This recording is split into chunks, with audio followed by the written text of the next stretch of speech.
pinapakita ng Diyos na siya ay totoo at buhay sa buhay ng kanyang mga anak. You know what?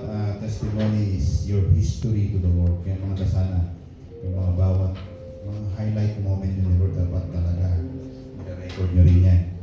Kasi nga, ako nakabasa ako ng isa sa mga journal ko, siguro mga last 2009.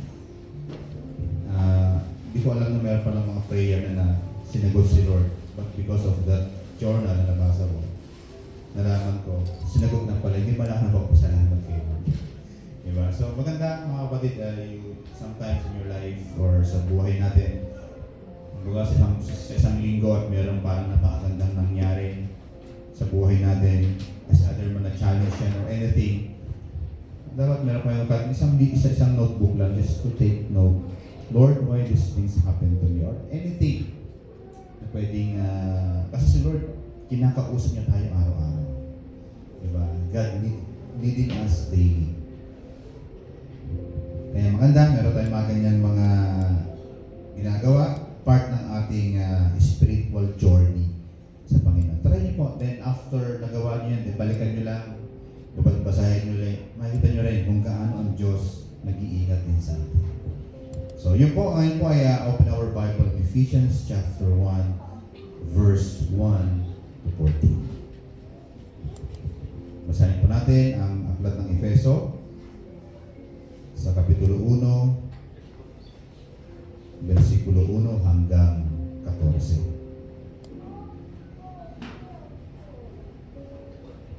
Kanina ang ganda ng sharing ni Sister Dara with regards doon sa pagbibigay. Kung talagang, kung sa nagbibigay tayo ay part yan ng ating pagsalamat. Is an act of faith to the Lord. At dahil doon, dawan na-remind tayo kung gaano kabuti ang Diyos sa atin in the area of our finances. Kasi totoo lang, bago natin mahawakan yung mga pera pinagpaguran natin, tandaan natin kung gaano rin tayo sinustain ng Diyos sa ating buhay. Diba? Na inalaw ni pa tayo tumilat nung araw na yun. Diba? Kasi may mga tao na natulog, dire-diretso na yung tulog. Pero salamat sa Lord dahil hindi di ba? Sinusustain niya tayo. So, ibig sabihin, God is faithful. God is good. God is talagang pinagpapala niya tayo. At yung kung ano man yung mga ibinibigay natin in terms of monetary action dito sa ating gawain, ayun naman ay nagagamit din para sa patuloy rin na pagpapalaganap ng kaharian ng Panginoon. Kasi nga, kailangan din talaga ng pera sa paghahayo, kailangan din talaga ng pera sa pag-share ng Word of God. Hindi naman yung mga tao ginagamit ng Panginoon ay kumakain yan, no? So, kailangan natin yon. Kaya nga, the Lord will bless us, and part of those blessing na meron tayo, katapatan mo sa Panginoon, ibinibigay rin naman natin para ma-fulfill din yung kalooban ng Panginoon na tayo ay humayo. No? Kung paano tayo nandito ngayon, nakaupo kayo ngayon dyan, may mga ginamit ang Diyos sa inyo para kayo ay nandyan ngayon at magpuri sa Kanya. At yung mga taong ginamit sa inyo, ayan, kumbaga, ginastusan din ng Diyos yun. Amen ba yan? Ako lang po, napakaraming gastos sa akin yung dati kong mentor talaga. Kada kakausapin niya ako, lagi nga pinapakain ng halo-halo. So, talagang may mga tao na ginagamit ng Panginoon para malapit tayo sa Diyos. At sana, ganoon din ngayon, tayo natuto na rin sa ating buhay, nakilala mo na kung paano ang Diyos nagpapala sa atin. Ganoon din naman yung gagawin natin para patuloy yung blessing sa buhay. Alam niyo mga kapatid, kung akong ating talagang tinignan ang salita ng Panginoon, pinagpakala talaga tayo ng Diyos. Amen ba? Amen. Mga kapatid, if we try to search the Bible and read yung mga sinasabi ng Panginoon sa kanyang salita, mga kapatid, grabe yung pagpapala ng Diyos sa atin. Kaya basahin natin yung Ephesians chapter 1, verse 3. Simula po sa verse 3 hanggang 14. Ayan. Say amen. So, nandun na po. Okay, basahin po read it in New Living Translation.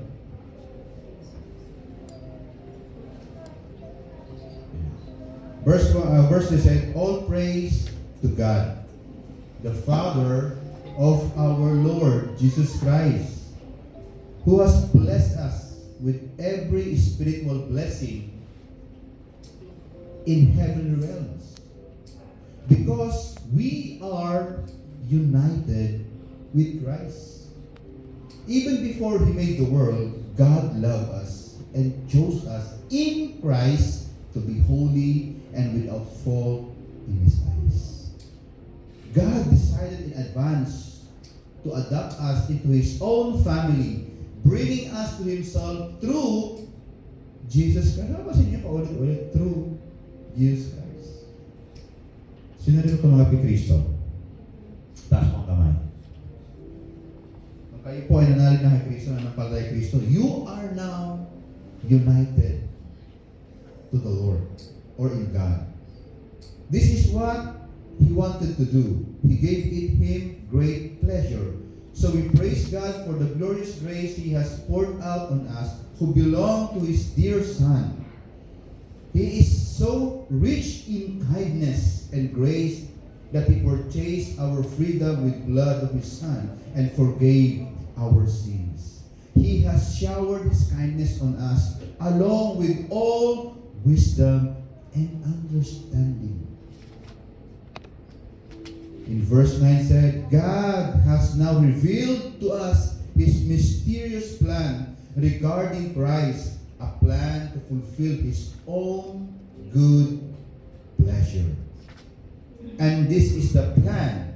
At the right time, He will bring everything together under the authority of Christ, everything in heaven and on earth. Furthermore, because we are united with Christ, we have received an inheritance from God. He chose us in advance, and He makes everything work out according to His plan. In verse 12 said, God's purpose that we, Jews who were first trust in Christ, would bring praise and glory to God. And now, you, Gentiles, part po tayo dito. We are part of the Gentiles family. Have also heard the truth, the good news that God saves you. And when you believe in Christ, He identified you as His own, by giving the Holy Spirit, whom He promised long ago. In verse 1 He said, the Spirit is God's guarantee that He will give us the inheritance He promised, and that He has purchased us to be His own people. He did this so we would praise and glory Him. Salamat sa pagkakabasa ng salita ng Panginoon. So nais kong ibahagi sa ito sa mga oras na ito, mga kapatid, yung the spiritual blessing of God. God firstly blessed us spiritually. All the blessing that we need in spiritual, God gave us already. Mahalaga ba na tayo ay pagpalain muna spiritually ng Diyos? At ano yung mga spiritual blessing na ibinigay niya sa atin nung ikaw ay naging isang Christian? Do you have an idea that you are Christian right now, that God bless you with all spiritual blessing? Nauunawaan ba natin yung kahalagahan ng spiritual blessing na yan?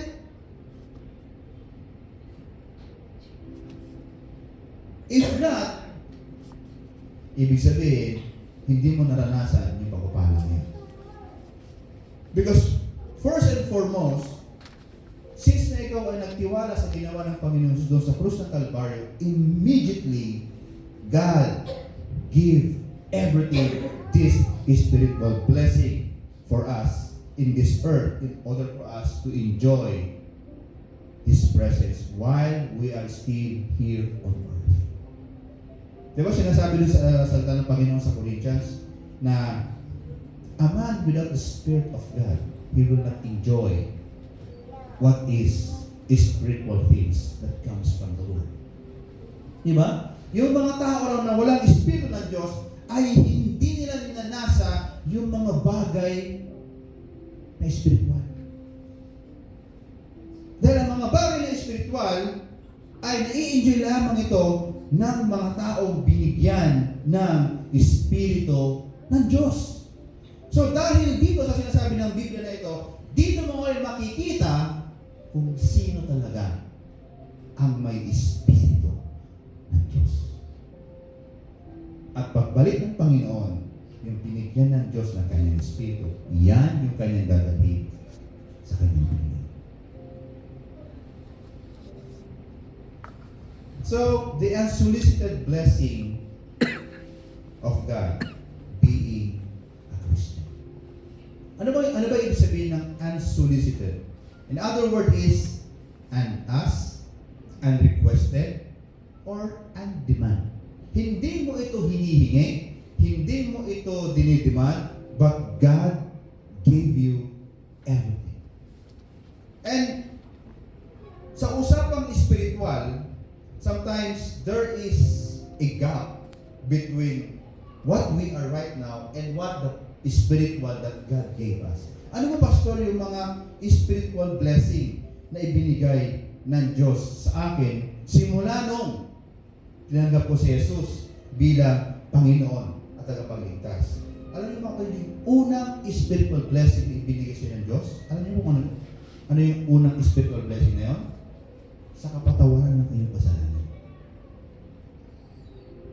No one can forgive your sin. No one can cleanse you from your sin. At nangyari lang yan nung si Jesus ay namatay doon sa krus ng Kalbaryo. Kaya nga sabi ng Bible, we can now come to the Lord, to God, the Father, and we now call Him Abba Father. Alam niyo po yung word na Abba Father? Pag yan sinasambit po ng mga Hudyo, it is really a close, parang sinasabi nila, they are really a close to God the Father. Kumbaga, napaka-diretsyang pakisalita na totoo nilang tatay yun. Once they speak that Abba Father, they are declaring that their God is really their Father. Wala nang iba. So, tatlong bagay, mga kapatid, ang isi-share ko sa inyo. The three important blessings that we have in Christ since we accept Him as our Lord and Savior. Ano ba yung blessing na meron tayo? Spiritual blessing na meron tayo simula nung tinanggap mo ang Panginoong Jesus bilang tagapagligtas ng iyong buhay. And this is very important. Kailangan malaman mo ito. Kasi bakit? Hindi mo alam, pinagpala ka pala ng Diyos ng ganito. Kaya nga sa unang letter ni Apostle Paul sa Ephesians, sa first page pa ng kanyang letter, ito agad yung ibinungad niya sa mga taga-Ephesians Christians. Remember, mga Ephesians Christians they are rich actually. In terms of economic, may kaya sila sa buhay. But why Apostle Paul? Ito yung una niyang ipinakita sa kanila na dapat nilang pahalagaan. So ano po yung tatlong spiritual blessing na tinanggap natin sa ating Diyos na buhay? Number one, the blessing from the Father. Sabi doon sa verse 1 said, all praise to God, the Father of our Lord Jesus Christ, who has blessed us with every spiritual blessing in the heavenly realms. Alam niyo ba na ang karunungan ay isang blessing yan? Do you agree with me that a wisdom is a spiritual blessing? Di ba sinabi nga ni James, kung kulang kayo ng karunungan, humingi lang kayo sa Diyos. Gaano ba kahalaga ang karunungan sa buhay natin? gaano kahalaga ang wisdom sa ating buhay.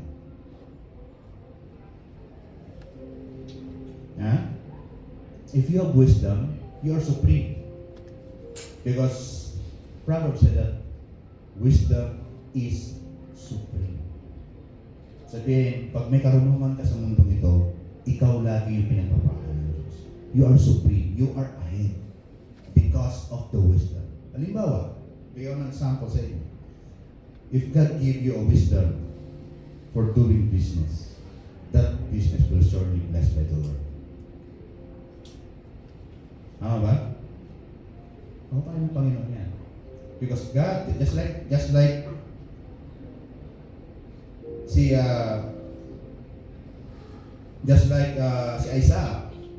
When Isaac, during that time, na nagkaroon pa ng matinding droughts sa lugar niya, and iniisip niya, because of that drought, he want to go to Egypt. Kasi nga during that time, ang kanilang hanap buhay, ano po yung kanilang hanap buhay? Pagtatanim at pag-aalaga ng hayop. So, pag tagtuyot, apektado ang negosyo. Tama? Apektado yan. Pag walang itinanim, walang kakainin, yung hayop. So, yung dalawang negosyo, apektado. And the chances are, itong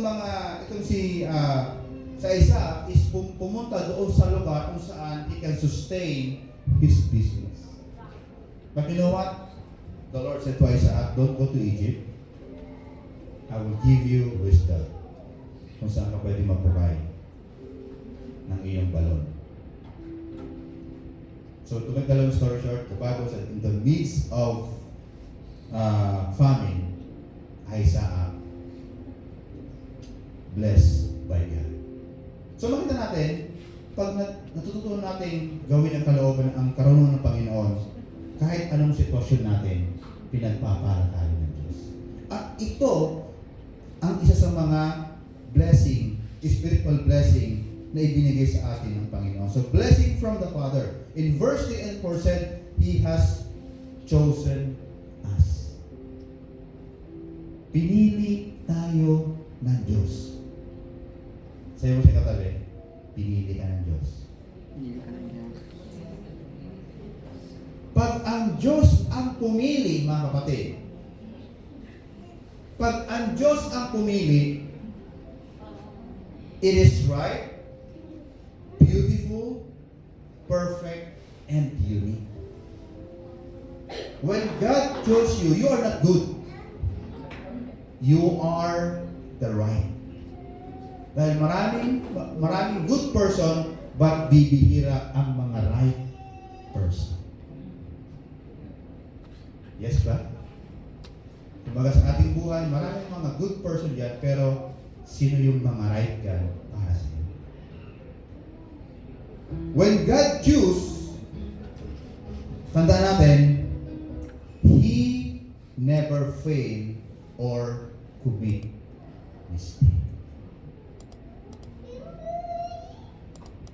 Kaya nung pinili ka ng Diyos, hindi siya nagkamali sa iyo at sa akin. Pero bakit minsan maraming mga Christian na feeling nila failure sila? Feeling nila they are make a lot of mistake in their life. Samantala, si Lord, pinili sila ng Diyos na walang pagkakamali. God chose them because God never failed and never commit mistake. Maybe may mga Christian siguro na mahabayaan talaga nila yung kanilang spiritual life. Nagkakaroon ng negligence for their spirituality. So ito yung blessing from the Father. He has chosen us. God chose us in according to His standard. Pangalawa, He has adopted us. In verse 5. Ano bang ibig sabihin ng adopt? Sino pong nakakaintindi ng salitang adopt? Alam po natin yan. Usually, sa mundong ito, pag ang mag-asawa lang anak, anong ginagawa? Nag-a-adopt na lang sila. Ibig sabihin, hindi talaga nila totoong In a biological sense, hindi talaga nila anak yan. Nag-adapt lang sila. Ngayon, para maging anak nila yan, may proseso. Tama ba? Sa Pilipinas, may proseso po yan. Bago ka makapag-adapt ng isang bata. So the same as with God. Bago tayo maging anak ng Diyos, bago tayo i-adapt bilang kanyang mga anak, may nangyari pong proseso. May mga documents po dapat din na gawin at sundin para tayo ay maging anak ng Diyos. The adoption that God made us is very costly. Kaya ang sinasabi ng Bible, hindi lahat ng tao ay anak ng Diyos. Diba sa John 3:16, diba sabi doon? For God so loved the world, He gave His only begotten Son, to those who believe in Him shall not perish, but have eternal life. To those who believe. Doon sa naniniwala sa adaptation document ng Diyos, sila lang ang magiging anak ng Diyos. Through our Lord Jesus Christ, nagkaroon po tayo ng adaptation. Kasi bakit? Tandaan natin, ang Diyos, banal. Ang tao ay makasalanan. So malabong maging anak ka ng Diyos. Kasi ang Diyos ay banal, tayo ay makasalanan. So malabong maging anak ka niya. So para tayo ay maging anak ng Diyos, kailangan maalis muna ang kasalanan. Tanong ko sa inyo, kaya niyo bang alisin ang inyong kasalanan sa harapan ng Diyos? No one. Kaya sinasabi ng Bible that for all are short for the glory of God. And our righteousness, sabi ng Panginoon, ang ating mga mabubuting gawa ay isa lang maruming basahan sa harapan ng Diyos. So therefore, in our own strength, in our own will, we cannot be holy in the sight of God. Dahil alam niyo ng Panginoon anong ginawa ng Diyos? He sent the Lord Jesus Christ for the forgiveness of our sin. Kaya sa John chapter 1, sinasabi doon, ito ang kordero ng Diyos na nag-aalis ng kasalanan sa mundo. Kaya once ikaw ay nakay Kristo, mga kapatid, inalis na ng Diyos ang kasalanan dyan sa katawan mo. At dito mo malalaman ang totoong Kristiyano. Ang totoong Kristiyano, mga kapatid, ay hindi siya pwedeng mamuhay ng kasalanan. Kasi bakit? Inalis na yung kasalanan sa kanya. So, wala na siyang tinatawag na intense desire to do sinful things. Kasi inalis na ng Diyos yan. Kaya ngayon, ewan ko lang kung na-experience niyo, pag kayo nakagawa ng mali, ano yung number one na nararamdaman ninyo? You feel guilty. Tanong ko, sino nagsasabi niyan? Because the Holy Spirit residing on us. Ba't yung ginawa yun? Why you are doing that? And if you are a Christian at hindi mo nararamdaman yan, there's something wrong in you. Kasi hindi pwede magkamali ang salita ng Diyos. Hindi pwede magkamali ang Biblia. Kaya na dahil dyan, ang isang tao, ang isang Kristiyano, ay hindi siya pwedeng mamuhay na sa kasalanan. Kasi bakit? Inalis na nga ng Diyos ang kasalanan. So may dalawang bagay in terms of, in order for us to understand the word adaptation. Paano ba nangyari ito, Pastor? Number one, adaptation in the biblical times, isa sa kailangan nilang makuha sa iyo, yung tinatawag na transferring of parental authority and custody. Halimbawa, ako po, i-adapt ako ng isang, sabi natin mag-asawa. So ngayon, ang number one nilang kailangan makita, mapaunawa sa taong pinaguhanan sa akin is, from now on, the authority na susundin ko sa buhay ko ay hindi na po kayo, sila na po yan. So whatever now the discipline that I receive from these parents, na bagong mga magulang ngayon, sila na yung susundin ko. Yan yung isa po sa mga adaptation na ginawa ng Diyos sa atin. Ibig sabihin, mula doon, di ba sabi ng Bible, before our sin is our master. Sinusunod natin yung gusto ng kasalanan. Pero nung ikaw ay nakipag-isa na kay Kristo, hindi na kasalanan ang iyong master, kundi ang iyong master now ay si Jesus na. Yun yung isa sa mga tawag ni adaptation. Spiritual adaptation. Na hindi mo na sinusunod yung sinasabi ng gawa ng laman, kundi ang sinasabi mo na ngayon, yung gawa ng Espiritu ng Diyos sa buhay mo. At dahil dyan, nagagawa mo ng mamuhay sa harapan ng Diyos ng kaaya-aya at kalugod-lugod sa Kanya. Pangalawa, yung adaptation is the payment for debt. Ibig sabihin mga kapatid, lubog tayo sa kasalanan. Ibig sabihin, hindi mo kayang bayaran ang kasalanan sa Diyos. Anong ginawa ng Diyos? Tinubos niya tayo. Sino ritong matarin magsanla ng gamit? Alahas. Natubos niyo? O sinabi mo sa iyong kaibigan, Mare or pare, ikaw na nga tumubos ng aking alahas kasi nanghihinahay ako dyan. Dahil siya ay mas maraming pera sa iyo, siya yung tumubos ng iyong alahas. Ganon din ang nangyari sa Diyos sa atin. Hindi mo kayang tubusin o bayaran ang iyong kasalanan sa Diyos. Anong ginawa? Si Lord mismo ang tumubos doon sa pagkukulang mo. Sabi nga ng mga Bible scholars, kung kasalanan mo sa Lord ay 10 milyon, tinubos ka ng Lord na 100 million. Ibig sabihin, sinisigurado niya na nabayaran niya yung pagkakamali mo sa Diyos. At because of that, you become now part of His family.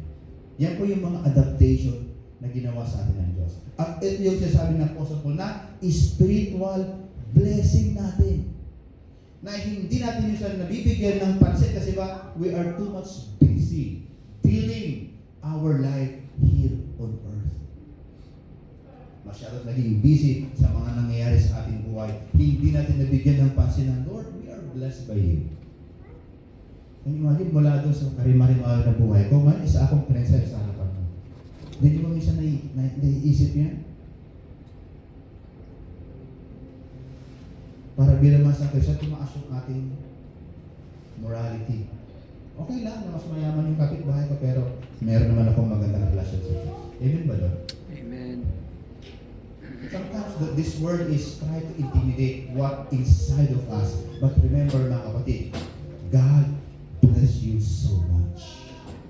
That our security is not what we have, is not what we achieve, is not what kumbaga yung mga bagay na meron tayo, but our confidence and our security is our relationship to the Lord Jesus Christ. Amen ba? Ito dapat. Kaya nga sabi ng isang author, sino raw yung what kind of person that can go to difficulties of life, anything, adversity of life, but still trusting the Lord. Sino rin yung taong pwedeng magtiwala sa Lord? The only person that can stand and that can trust God in spite of the adversity is the person that has a relationship to the Lord. Kasi bakit? Kung may relasyon ka sa Panginoon at kilala mo siya, alam mo na hindi ka niya pababayaan.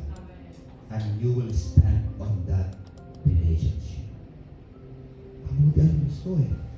Lord, nandito ako, nag-i-struggle ako. And everything seems na parang nag-collapse yung mundo sa buhay ko. But I have relationship with you. Di ba sinasabi mo sa iyong salita that you will never leave me nor forsake me. Ano ba sa first God? Put us in a situation talaga, ikukorte niya talaga yung buhay natin. Sana bilang isang Kristiyano ngayon, no, maintindihan natin to in a spiritual perspective na pag meron mong dinadanas na pagsubok, dapat maging masaya ka na. Amen ba? Hello? Amen. Hello? Amen. Pwede ba yan? Maging masaya pag ikaw sinusubok? Biblical ba yan? That's very biblical. Na pag ikaw dumadaan ng pagsubok, sabi ng Bible, magalak ka. Why? Dahil it's time for you to be proved by God kung sino naman sa buhay mo. Kaya dapat alam natin yung ating relasyon sa Panginoon. So ito yung blessing from the Father. He has chosen us, He has adopted us, and in verse 6 said, He has accepted us. Ma-reject man tayo ng maraming tao, tandaan natin, may tatanggap sa buhay natin. Yan ay ang ating Amang nasa langit. The second is the blessing from the Son. So I'm discussing with you mga kapatid, the spiritual blessing that we are attained bilang isang Kristiyano sa ating pananampalataya kay Jesus. So blessing from the Son. Number 1 is in verse 7, He has redeemed us. Tinubos tayo ng Panginoong Jesus. Saan mo tayo tinubos? Mula doon sa ating mga kasalanan. Kaya sinabi ng Panginoong Jesus sa kanyang pangaral sa aklat ng Matthew, sabi niya, what profit is a man that he gained the whole world but he loses his soul? Ano raw mapapala ng isang tao, makamtan niya ang kayamanan ng mundong ito, pero mapapahamak naman ang kanyang kaluluwa. Mga kapatid, ang buhay sa mundong ito siguro may pinakamahaba ng 80. Short lang, di ba? Compared to the eternity na tinawag tayo ng Panginoon. Sana huwag tayo maging limited sa ating pag-iisip. Lawakan natin, Lord, ang buhay ko ay hindi lang sa mundong ito, kung hindi eternity na kasama. Yes, for a moment of time, I'm not experiencing suffering in this world. I am confused. I commit mistakes, but Lord, because you said in me that I am for eternity, saglit lang itong mga bagay na ito. Diba? Kaya sinabi nga ng Apostle Paul, our eyes is seeing to the things that is unseen. Because what will happen to us is just a monetary purposes.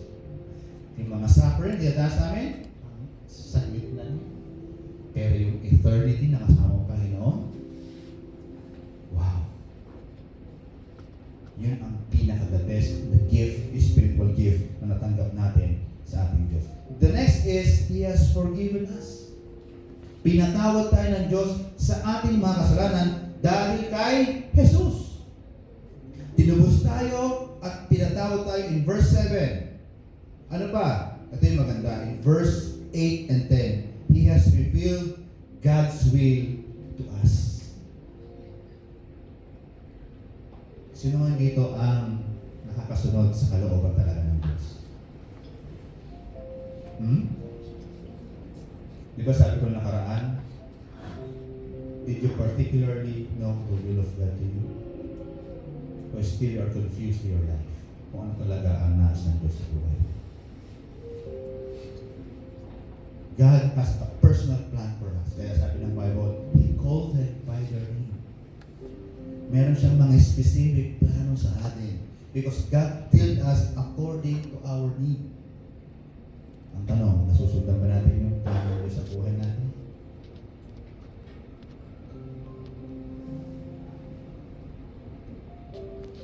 Under the blessing from the Son is, He has made us inheritance. Mga kapatid, ako po talaga wala akong minana sa mga magulang ko. Kaya din ang masama ang loob ko. Sino ito mga may minana sa kanilang mga magulang na mga hektar ng lupa? Meron ba? Meron ba dyan, ha? Sana all. Di ba? Alam niyo po, yung mga magulang ko talaga, siguro sa hirap ng buhay. Kasi pamana sa amin, ipinenta na lang yung lupain namin. At least napuntahan ko yung lugar ngayon. And sometimes nakakapaghinayang. Minsan nag-uusap ko sa mga kapatid, wala man lang kahit na isang hektarya pinibigay sa atin ng ating mga magulang. Kaya totoo lang mga kapatid, marami akong nabalitaan na dahil din sa mga na rin nag-away-away mga kapatid. Di ba? It becomes a sort of quarrel, tampuhan. Kaya sabi ko, Lord, buti na lang naintindihan ko yung pagkatawag mo sa amin. Wala man akong mamanahin sa mundo ito, pero may mamanahin ako sa iyo. Amen ba yan? Amen. At yung mamanahin ko sa iyo ay walang pwedeng pumagaw. Diba? Sarap.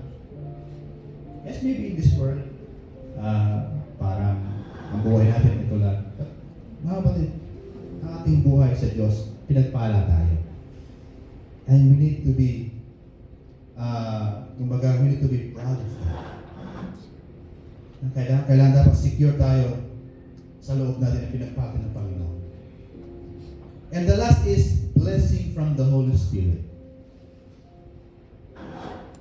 So, the Father, blessing from the Father, blessing from the Son, and blessing from the Holy Spirit. Ano yung blessing naman? Na spiritual blessing na ibinigay ng banal na Espiritu. In verse 37, basahin po natin. Saglit.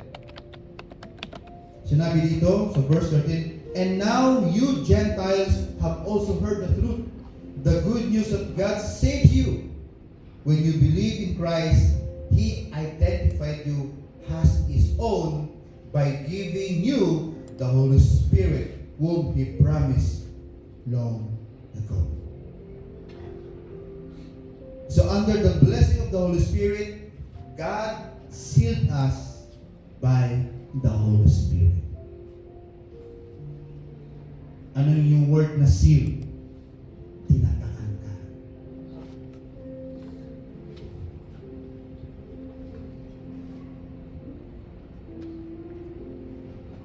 Meron akong konting isi-share with regards sa tatak. Lahat ng bagay sa mundong ito ay tinatatakan. Or in other word, logo. Logo. Yung relos mo at Timina, di ba may logo yan? Di ba? At nalalaman natin ang isang bagay dahil sa logo. Tama? Nalalaman natin kung ano yung quality ng isang bagay because of the logo. Pag meron tayo isang nakitang logo na may parang kagat, ano yun? Apple. Ha? Diba? You can explain, alam natin ka dyan. Uy, naka-iPhone 16 ka pala. Diba? We know the quality of those gadgets because of the kind of logo na nakalagay doon. Kaya marami napipili kasi bakit ginagaya minsan yung logo. Akala nila Apple yung pinili nila. Hindi pala. Bayabas. Di ba? Maraming ganyan, di ba? But, the reality is, one of the quality of a product is based on the logo. Yun yung huli nilang nilalagay sa kanilang produkto. Yung kanilang tatak. Bago po ma-assemble po yung yung iPhone, napakarami pinagdaanan po niya, napakaraming nilagay sa loob niyan ng mga accessories para ma-enjoy mong gamitin. At pag natapos po yan, the last thing na ilalagay nila is yung logo. Ibig sabihin, sila ang may-ari. So whatever happens to the iPhone, punta ka lang doon sa iPhone Center, marirepair nila. At yan yung ginawa ng Diyos sa atin. Nilagyan kanya ng seal to the Holy Spirit. Papapakita lang na this person is a quality person. Amen ba? Amen. Grabe. At walang pwedeng mag-alis ng tatak niya. Kasi bakit? Yung tatak na yan, pagbalik ng Diyos, kukunin niya yan. That's why the Bible said, He has sealed us by the Holy Spirit. Kaya lahat ng mga nagtiwala kay Jesus at patuloy na titiwala, meron niyang tatak ng banal na Spirit. At isa yan sa spiritual blessing na binigay ng Diyos sa atin. And the second is, He has given us earnest. Sa New Living Translation, ito yung word na sinabi, pero sa NIV, ito mas gusto ko ito. Yung word na deposit. Alam natin ang ibig sabihin ng word na deposit. Ano po ang ibig, pag kayo po ay lilipat ng bahay or something, di ba humingi ng deposit? Anong purpose na? Ha? So, what's that imply? Ba't kailangan mag-deposit muna? Ba't humihingi yung may-ari ng deposito? Kung ikaw, halimbawa, gusto mo itong bahay ito, ay, kailangan dito na ito. Ha? It's imply that you will own that house. Di ba? It's a guarantee because of the deposito na yan, ginagarantiya mo yung may-ari na ikaw talaga ang hindi na dyan. The guarantee is, I'm willing to give half of me. Hinihingi mo deposito.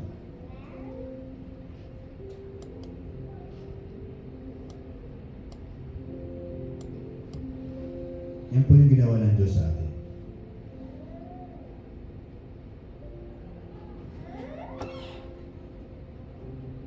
The Holy Spirit give by God as a deposit. Na ibig sabihin mga kapatid, sinisigurado niya sa kanyang pagbabalik, ikaw ang kanyang kukunin. Amen? Amen. Ikaw ang kanyang anak. Ikaw ang kanyang pagpapalay because of the deposit na meron tayo. At sa mga nanalig kay Jesus, sa mga nanampalataya kay Jesus, meron kayo niya. And this is the spiritual blessing that Apostle Paul is sharing to the life of the Ephesians believer. So bakit? Ano mahalaga ito, Pastor? In order for us to live in this world with confidence, we need to understand how God bless us spiritually. Diba lang yung sinasabi sa inyo? Whatever happened in the spiritual, it is also manifest to the physical. Bakit ang tao na yan ay mapagmahal? Kasi bakit pinupuno ng Diyos yung puso na pagmamahal? Bakit yung tao na yan ay ang dali magpatawad? Kasi bakit naunawaan niya ang ibig sabihin ng pagpapatawad ng Diyos sa kanyang buhay? Bakit ang tao na yan napaka-generous? Kasi bakit naunawaan niya na ang Diyos na bibigay sa kanya ay generous? Bakit ang tao na yan napakasila sa gawa ng Panginoon? Kasi alam niya, ang Diyos na pinaglilingkuran niya ay totoo at pinagpapala rin siya. If you know that spiritual blessing that you have in Christ, mga kapatid, you will become effective man and woman of God in His kingdom. Ikaw ang pagpapalain at ikaw ang kanyang gagamitin. At ikaw din ang palalaguin ng Diyos sa kanyang gagamitin. Kaya mga kapatid, let us reflect how we are blessed by God spiritually. At hindi natin ito ma-attain in terms of achievements sa mundo ito, in terms of anything in this world. We can attain only this spiritual blessing through our faith in the Lord Jesus Christ. In fact, once you become a Christian, once you put your faith in the Lord Jesus Christ, this blessing automatically will give by God. Ang tanong ko sa inyo, handa niyo ba ang kailangan? Are you willing to receive the spiritual blessing that God given you? Amen. Tanggapin natin mga kapatid kasi lahat ng bagay ay nagsisimula dito. If you are discouraged in your life, sabihin mo, Lord, we love you so much. Kung wala kang pera, Lord, I have an inheritance with you. Don't allow what your situation right now here on earth intimidate who you are in God. Wag na wag mong iaalaw yan. Na yung mga panandali ang bagay na sa mundo ito to intimidate who you are in the sight of God. Don't allow that. Because what in this world is just temporary, but who you are in God is eternal. Maybe ngayon, parang ganyan ka, time will come, God will raise you up. Amen? Siguro ngayon, tingin ng mga tao, parang wala kang nagagawa sa buhay mo. Tingin nila siguro, parang hindi ka nayayaman. No! Yun ang tingin nila. Pero yung Diyos na pinaglilingkuran mo, yung Diyos na nagpapala sa'yo, time will come, iyaangat ka niya. And they will know who God in your life. Kaya mga kapatid, be patient. Amen? Those who are patient in the Lord, sabi ng Bible, those who have waited patiently to the Lord will renew their strength. And when you renew your strength, you will be blessed by God. Let's pray. Panginoon, maraming salamat po for the spiritual blessing na ipagkatutunan sa mga oras po natin. And sometimes, Lord, we overlook itong mga bagay na ito na parang hindi namin nabibigyan ng pansin bilang mga anak mo, bilang isang Kristiyano. Kung gaano mo kami pinagpala in a spiritual aspect. Lord, may this spiritual aspect ay hindi lang siya maging isang salita, but Lord, it becomes a reality in our life. It becomes our security. It becomes our motivation to stand firm in you, O God. It becomes now, Lord God, anchor in our life that whatever happened to us, Lord, you bless us abundantly sa buhay namin. Help us, Father, to become more strong in our faith as we walk in this world, O God. Maybe, Lord, marami pang mga challenges kami dadaanan, but Lord, because of this spiritual blessing na meron kami, we will become firm inside, O God. And time will come. Those blessings na meron kay Panginoon, ipapakita mo sa mundo ito na hindi lang spiritual blessing ang meron kami, but Lord, even, Lord God, the material blessing in this world, you will bless us also. Just like you said in your word that in Matthew chapter 6, verse 33, that we need first to seek your kingdom and your righteousness. That is your spiritual blessing. And all of this thing will be added unto you. Lord, sa mga oras pong ito, I pray sa aking mga kapatid, kung sila yung mga struggle ngayon, kung sila, Panginoon, Lord God, ay nangihina sa pananampalataya. Lord, through this message, Lord God, ay papalakasin mo sila. Pagpapalain mo sila, Panginoon. Palalaguin mo ang kanilang spiritual na buhay. Salamat po sa iyong kabutihan at sa salita sa mga oras ito. We give you back all the glory in the mighty name of Jesus. Amen and amen. Yung sa pati pala Panginoon. Hallelujah. Praise the Lord.